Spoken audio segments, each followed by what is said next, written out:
C'est un autre jour qui se lève sur le Cameroun, c'est un autre jour qui se lève sur le mouvement sportif camerounais.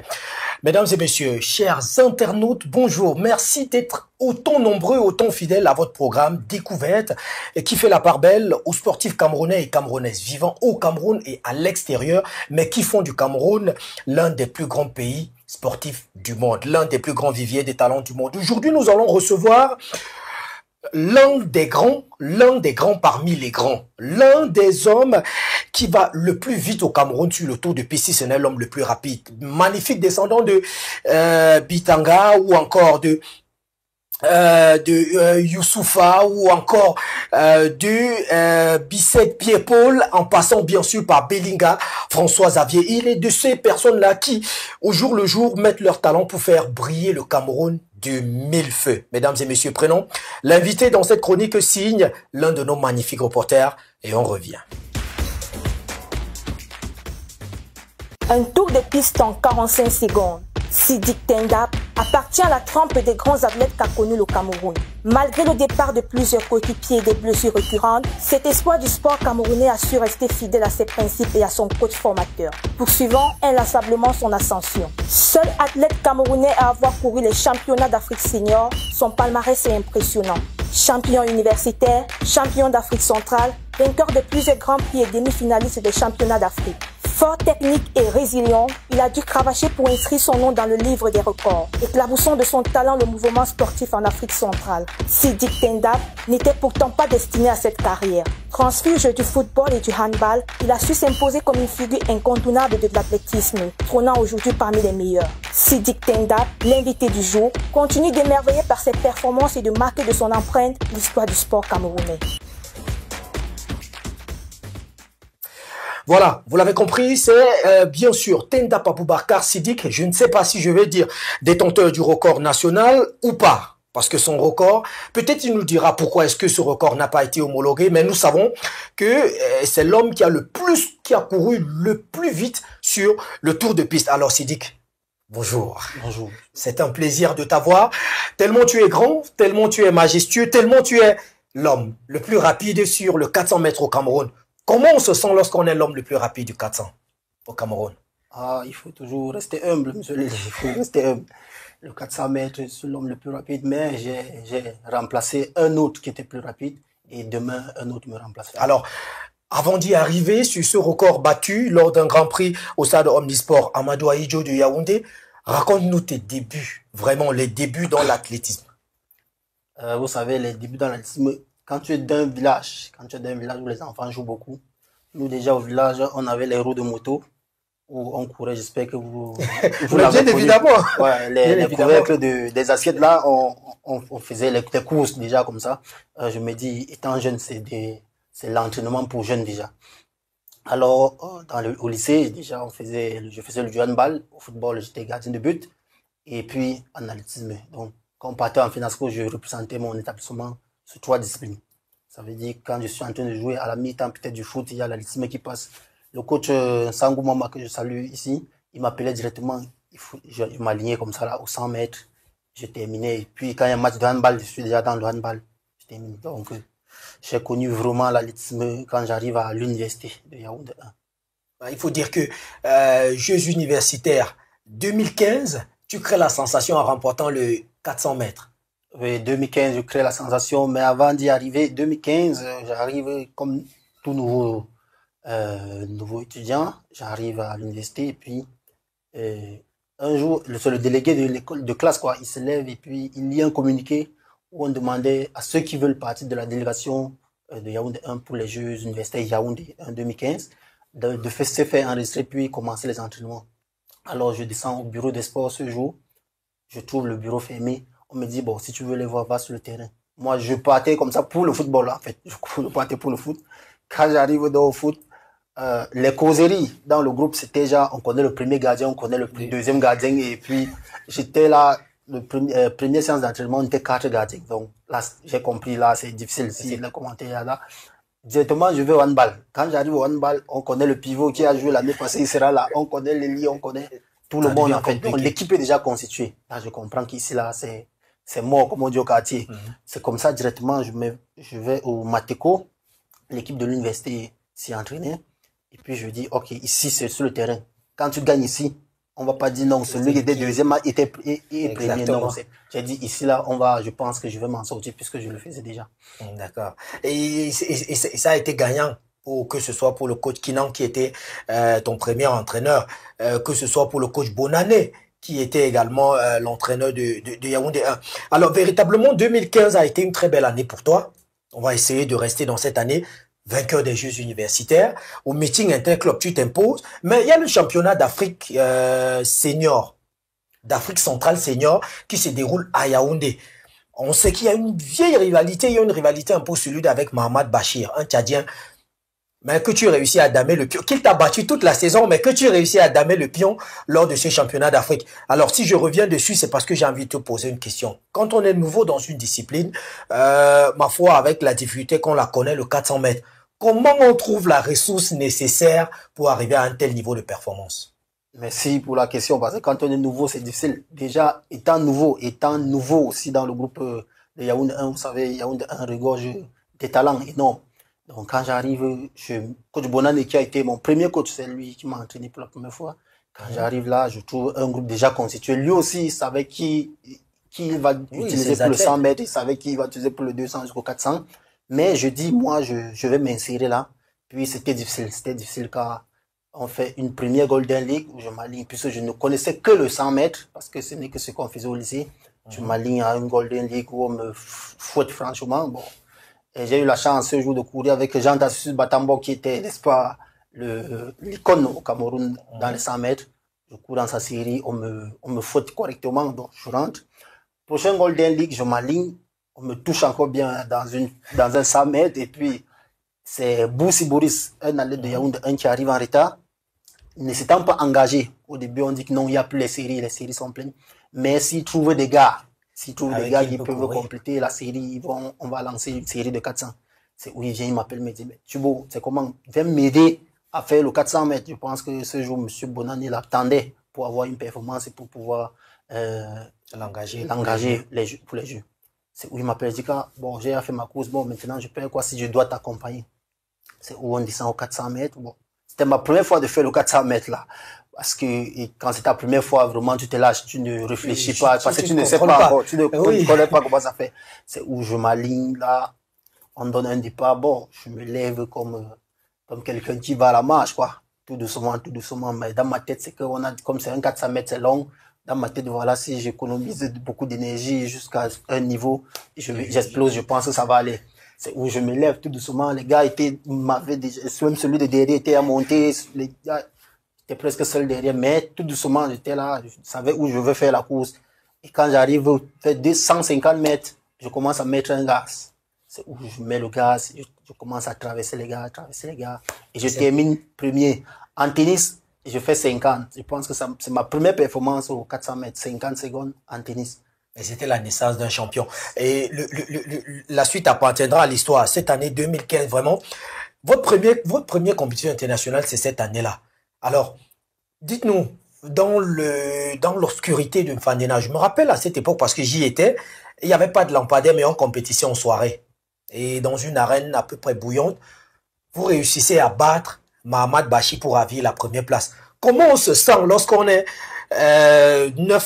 6 mois avant, on est incognito, et 6 mois plus tard, on est propulsé au rang de meilleur 400 mètres d'Afrique centrale? Oh, c'est où je disais qu'il faut le courage, il faut de la patience, parce que il faut pas se faire la pression. Mohamed Bachir, comme vous l'avez dit, il m'avait battu presque toute la saison, parce que après les Jeux universitaires, quand je commence les meetings, on se rencontrait toujours, et là, il me battait. Mais Afrique centrale, c'est à Yaoundé. C'est à Yaoundé, il me dit là, je peux le battre, parce qu'il me battait, les cas n'étaient pas si énormes, parfois c'était au cassé final qu'on discutait parfois. Mais là, j'ai compris, si je dois, n'est-ce pas, honorer le pays, alors je dois prendre cette médaille d'or. Et il est parti comme j'attendais parce qu'il avait toujours l'explosivité, il était très rapide dans le départ, il pouvait faire un 300 mètres plein gaz. Bon, il a fait ce jour, j'ai juste suivi. Et après le 100 mètres, dernier 100 mètres, j'ai essayé de remonter. C'est comme ça que je remonte ma mat jusqu'à prendre cette médaille d'or. 2017, Grand Prix international bronze à l'époque.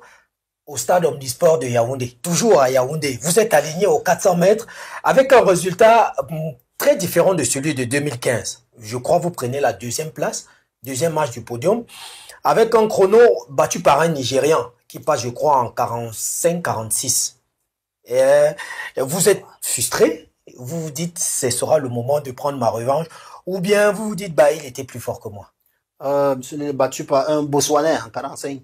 45, je me suis dit, ben, si un Botswanais vient au pays et il me bat en 45, ça veut dire qu'on peut. C'est où je disais souvent que l'expérience aussi aide parfois. Parce que quand on côtoie ces grands, ça nous permet, n'est-ce pas, de développer plus de choses.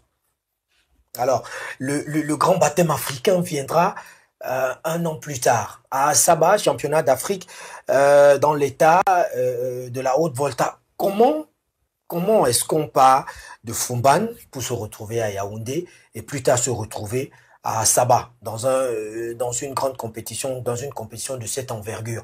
Avant le début de compétition, qu'est-ce que tu avais comme ambition dans cette compétition? Oui, première compétition hors du pays, c'était pas facile. C'était pas facile. Heureusement que j'étais dans un groupe où il faisait mon enfance et dans un groupe bien animé par des coéquipiers, n'est-ce pas? C'était pas facile à l'extérieur parce qu'il fallait rencontrer, n'est-ce pas, des ténors de l'athlétisme, des ténors aux 400 mètres. Donc, je me suis dit, bon, je suis arrivé, je dois faire ma course. Et c'est comme je disais encore, c'est comme si là, j'étais nouveau parce que personne ne me connaissait dans le monde extérieur. Mais bon, heureusement, j'ai traversé le premier tour et puis je suis tombé en demi-finale. On va dire un péché par une défaite par manque d'expérience. Parce que si j'ai bonne mémoire de cette course, vous êtes au couloir 8 ou 9, très au fond là-bas. Et puis, un enchaînement en demi-finale, ça se passe plutôt bien. Mais en série, ça se passe bien. Mais en demi-finale, vous occupez pratiquement les mêmes couloirs.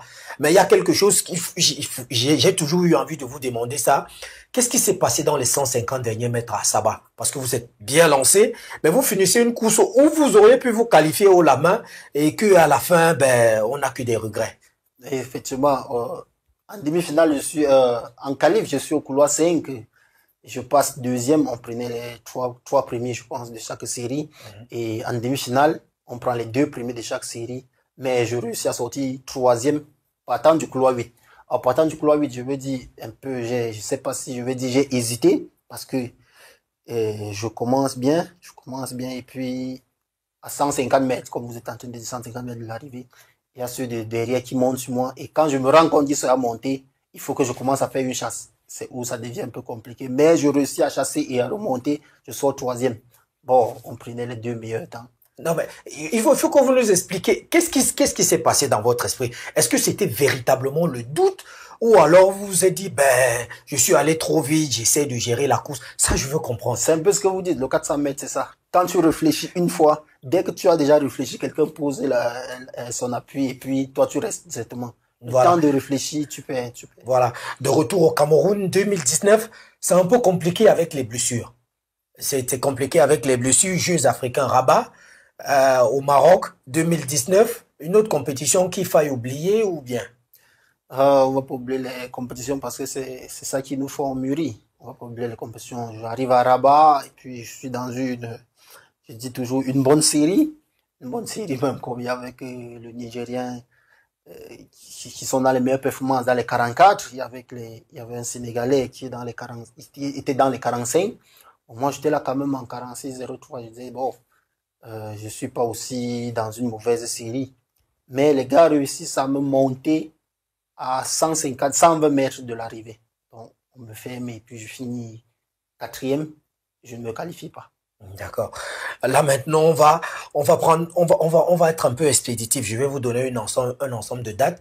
Et puis, je vais vous poser une question qui, ma foi, taraude l'esprit de beaucoup de personnes, que ce soit dans le monde de l'athlétisme, que ce soit même à l'extérieur. 2019, Jeux africains, blessure.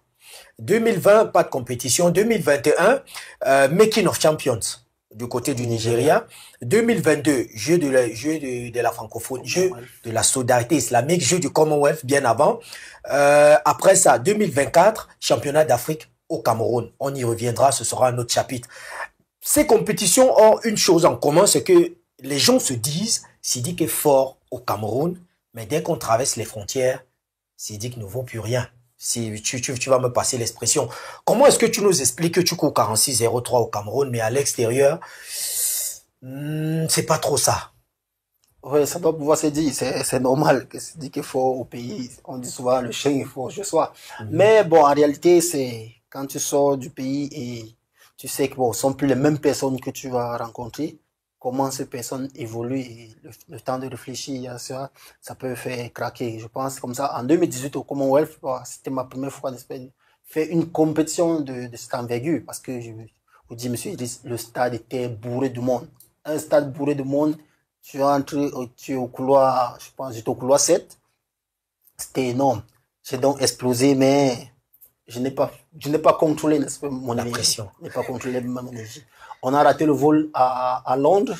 On arrive en retard en Turquie pour les Jeux de la solidarité islamique. Quand on arrive en Turquie, le 400 mètres y a passé, donc nous avons juste fait les relais là-bas. Mais je pense que si j'aurais fait le 400 en Turquie, je pouvais faire une bonne performance parce que je sortais déjà d'une compétition une semaine avant où je n'ai pas bien couru, donc dans ma tête, j'étais déjà dans une compétition. Il y avait une sorte de revanche. Alors, championnat d'Afrique, les premiers championnats d'Afrique après ceux de 1996, pratiquement une vingtaine d'années après, tu es le capitaine pratiquement de cette équipe. Mais dans ton esprit, qu'est-ce qui se passe avant cette compétition? Parce qu'on sait qu'il y a encore le spectre des Jeux de la francophonie 2021, 2022, 2023. Jeux de la francophonie 2023 à Kinshasa, où pratiquement tu ne compétis pas parce que tu as une blessure au niveau du tendon. Alors, qu'est-ce que tu espères quand tu vas à Douala pour les championnats d'Afrique dans ton pays? Bon, à Douala, au championnat d'Afrique dans mon pays, il fallait que je réussisse pas à passer. Je pense au moins passer le premier tour parce que déjà, à tout moment, ma jambe me jouait les mauvais tours parce que je me suis blessé en 2023, en juillet 2023. Et puis, quand j'arrive au championnat d'Afrique, au Cameroun, c'était déjà difficile. À tout moment, il fallait régler la jambe. À tout moment, il fallait régler la jambe. Ça tient une semaine, ça tient 2 semaines après. Et les bobos autour ne feront que continuer. Donc, c'était un peu difficile. Et puis, vraiment, ça vient lâcher dans la course à moins 120 mètres de l'arrivée. Ça lâche. Mais, tu as été près de tes coéquipiers, j'en sais quelque chose parce que j'y étais, tu as été près de tes coéquipiers. Mais est-ce qu'à un moment, il n'y a pas eu une sorte de doute dans ton esprit, te dit, mais pourquoi tant de blessures? Est-ce que c'est pas mieux d'abandonner? Est-ce que tu n'as pas eu un moment de doute dans ta tête? Bon, parfois, à un moment donné, quand c'est déjà de trop, on veut parfois abandonner, on veut parfois laisser, mais on sait que bon, le sport, c'est que tu abandonnes une semaine, 2 semaines, tu vas plus te retrouver, quoi. Tu vas plus te retrouver, mais à tout moment, j'étais au soin, bon, il faut toujours y rester. Je me remercie comme ça, le kiné Yao qui m'a beaucoup appuyé à ce niveau-là, parce que vraiment, à tout moment, je suis au laboratoire. D'accord. On va sortir du côté sportif pour entrer un peu dans le côté professionnel, études. Un athlète au Cameroun, ça gagne combien? On peut pas. Un athlète au Cameroun, c'est le sacrifice. C'est quand tu aimes la chose, n'est-ce pas, que tu vas le faire parce que il n'y a pas grand chose, il y a pas grand chose, quoi. Tu dois payer. Un athlète au Cameroun, ça gagne combien? Quand on est champion du Cameroun, quand on est champion du Cameroun, multiple champion du Cameroun comme tu l'as été, multiple vainqueur de Coupe du Cameroun comme tu l'as été, ça gagne combien? Vous voulez le chiffre nul ici? Oui, mais ça gagne combien?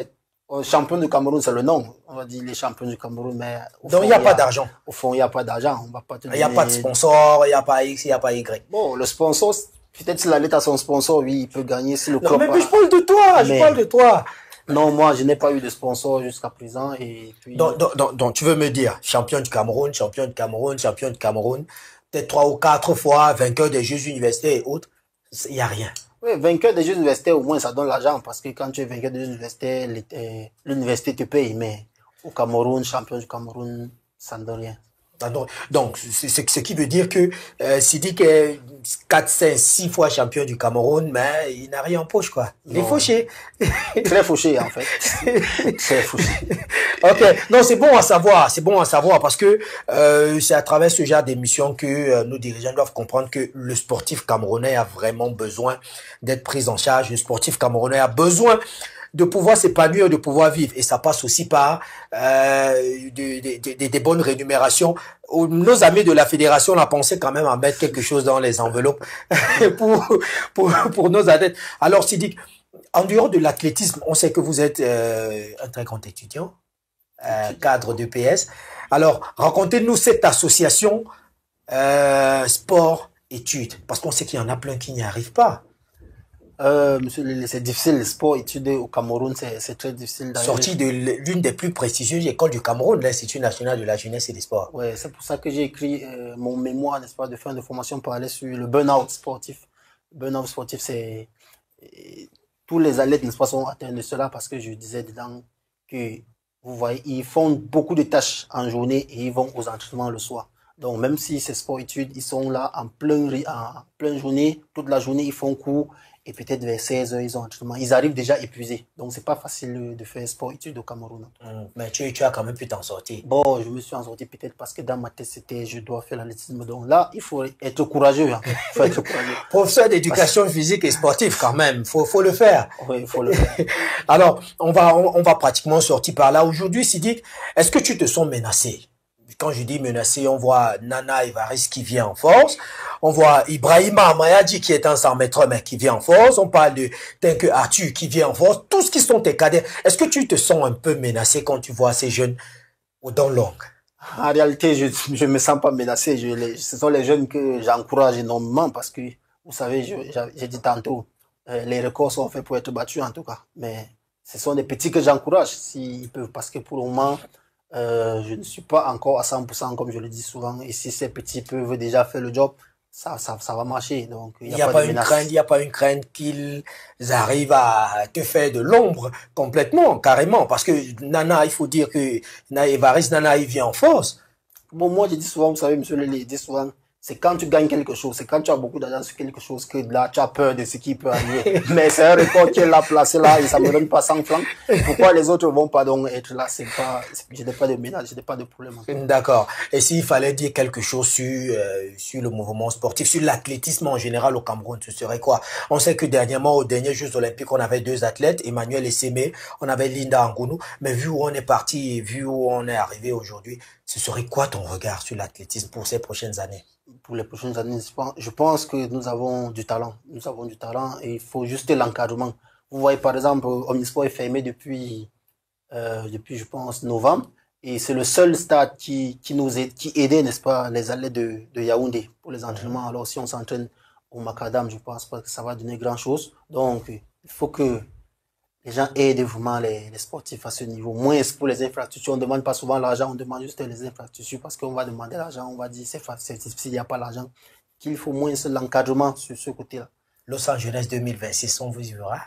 Bon, pour le moment, vous savez, c'est la plus grande compétition mondiale. C'est la plus grande compétition et puis chaque athlète rêve d'y être. Donc, on ne sait pas ce que Dieu nous promet. Qui c'est l'avenir? Tu seras aux Jeux Olympiques. Qui c'est l'avenir? C'est ce que je dis souvent. Ok, qui c'est l'avenir? Ce sont les dernières paroles de notre champion que nous avons reçu aujourd'hui avec beaucoup d'humilité. Sidik, merci. Je vous remercie. C'est un plaisir de t'avoir eu sur ce plateau. Encore un autre entretien, encore une autre star, encore un autre sportif camerounais que nous vous avons permis de découvrir. Parce que notre objectif principal, c'est que ces athlètes qui se battent au quotidien pour votre honneur, pour notre honneur, soient reconnus à leur juste valeur. Idriss Josélé, laissez mon nom. Wa Africa, c'est la chaîne de télévision en partenariat avec IGL Media Group. On se prend rendez-vous la prochaine fois et à très vite.